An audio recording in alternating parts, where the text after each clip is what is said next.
Recipe టేబుల్‌కు స్వాగతం. ఈరోజు మామిడి తురుము పచ్చడి సులువుగా ఎలా తయారు చేసుకోవాలో చూద్దాం. 2 కప్పుల మామిడికాయ ముక్కలకు క్వాంటిటీస్ ఎలా వేయాలో నేను మీకు ఈ టెక్స్ట్‌లో చూపించాను. మామిడికాయలు 2 పైనున్న చెక్కును తీసివేసుకుని ఇలా చిన్న చిన్న ముక్కలుగా కట్ చేసుకుని ఒక పక్కన పెట్టుకోవాలి. ఆవపిండి 2 టేబుల్ స్పూన్స్, మెంతిపిండి 1 టేబుల్ స్పూన్, కారం 20 గ్రాములు లేదా 3 టేబుల్ స్పూన్స్, సాల్ట్ 20 గ్రాములు లేదా తగినంత, పోపు దినుసులు వెల్లుల్లి రెమ్మలు, కరివేపాకు, ఎండుమిరపకాయలు, ఆవాలు, మెంతులు, పచ్చిశనగపప్పు, సాయిమినపప్పు, ఇంగువ 1 పించ్, నూనె 100 గ్రాములు, నువ్వుల నూనె లేదా వేరుశనగ నూనె. పచ్చడి ఎలా తయారు చేయాలో చూద్దాం.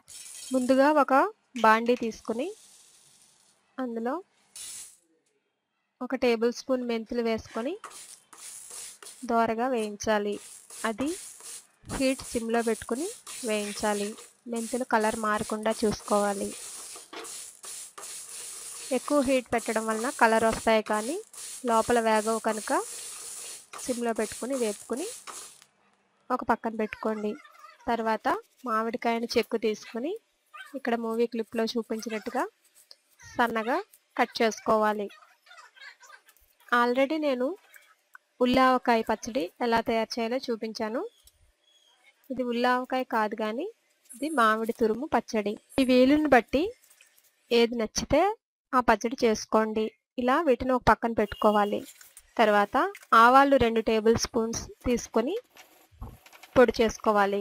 గ్రైండర్లో కానీ లేదా రోటిలో కానీ ఇలా పొడి చేసుకుని ఒక పక్కన పెట్టుకోవాలి.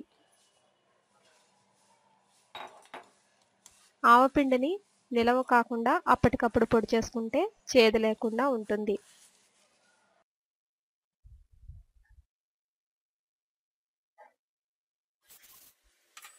ఆ తర్వాత మెంతులను చల్లారిన తర్వాత పిండిలాగా చేసుకోవాలి.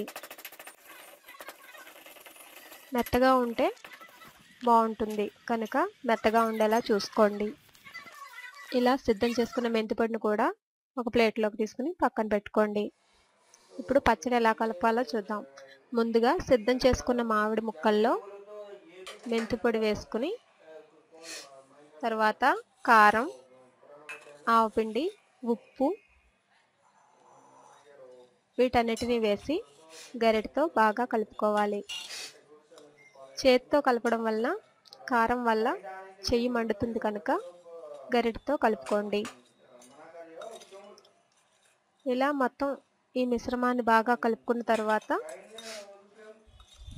ఆయిల్ కూడా వేసుకుని కలుపుకోండి. ఆయిల్ అంటే వేరుశనగ నూనె కానీ నువ్వుల నూనె కానీ అయితే టేస్ట్గా ఉంటుంది.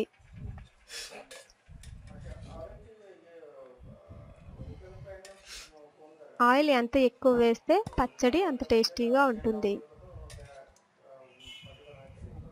ఇది ఇన్స్టంట్ మామిడి తురుము పచ్చడి కాబట్టి అప్పటికప్పుడు చేసుకుని ఒక 3 లేదా 4 గంటల వరకు నానిన తర్వాత పచ్చడి వేడివేడి అన్నంలోకి తింటే చాలా రుచిగా ఉంటుంది.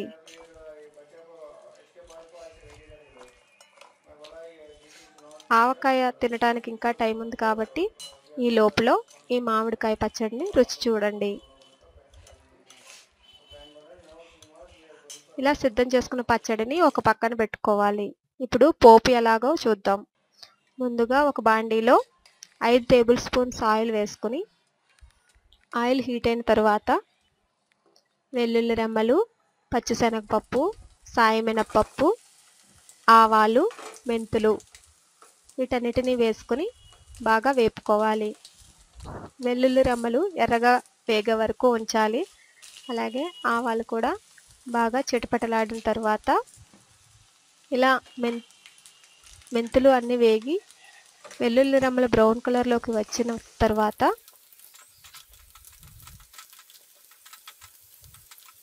ఎండుమిరపకాయలు, కరివేపాకును కూడా వేసుకొని వేపుకోవాలి. ఎప్పుడు ముందుగా పప్పులు అలాగే వెల్లుల్లి రెమ్మలు వేగిన తర్వాతే కరివేపాకు, ఎండుమిరపకాయలను వేసుకోండి. ఎండుమిరపకాయలు వెంటనే వేగిపోతాయి కాబట్టి లాస్ట్లో వేసుకుంటే మాడిపోకుండా ఉంటాయి. తర్వాత ఒక పించు ఇంగువ కూడా వేసుకోండి. ఇంగువ వేయడం వలన ఫ్లేవర్ బాగుంటుంది. ఇలా స్టవ్ ఆఫ్ చేసుకుని చల్లారనిచ్చిన తర్వాత ఈ చల్లారిన పోపును పచ్చడిలో కలుపుకోవాలి. వేడిగా ఉన్నప్పుడు పోపు వేసుకుంటే మెంతుల పొడి వేసాం కాబట్టి చేదుగా ఉంటుంది. అందువలన తాలింపు చల్లారిన తర్వాత మాత్రమే పచ్చడిలో వేసుకుని బాగా కలుపుకోండి. అలాగే ఇక్కడ మీరు చూస్తున్నట్లుగా ఆయిల్ ఎక్కువగా ఉండేలా చూసుకోండి. ఇది ఇన్స్టెంట్ మామిడి తురుము పచ్చడి కాబట్టి వేడివేడి అన్నంలోకి కానీ దోశల్లోకి కానీ తింటే చాలా మధురంగా బాగుంటుంది. మీరు కూడా ట్రై చేయండి. మరిన్ని రుచుల కోసం రెసిపీ టేబుల్ను సబ్స్క్రైబ్ కాగలరు.